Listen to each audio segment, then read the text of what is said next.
Topic 12: Refugees and Non Nationals. Human Rights Standards. Refugees. Everyone has the right to seek and to enjoy in another country asylum from persecution.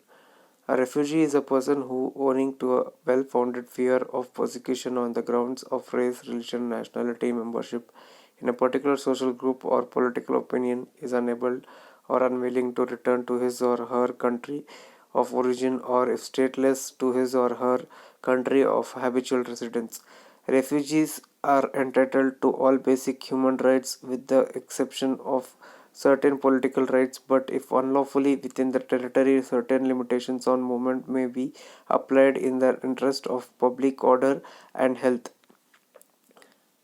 Refugees shall be granted treatment which is at least as favorable as that granted to nationals in the exercise of basic rights such as free association, religion, elementary education, public relief, access to courts, property, and housing. No one shall be returned to a country where his or her life or freedom would be threatened, or where he or she would be persecuted, nor to a third country likely to return the refugee to such a country. Refugee unlawfully within the territory of a state who have come directly from a country of persecution and who present themselves without delay to the authorities shall not be penalized. Refugees coming directly from a country of persecution shall not be refused at least temporary entry.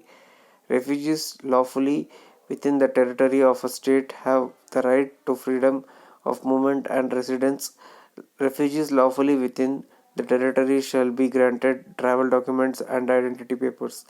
Persons seeking asylum should be informed of the necessary procedures, shall be provided with the necessary facilities to do so, and shall be allowed to remain pending a final decision.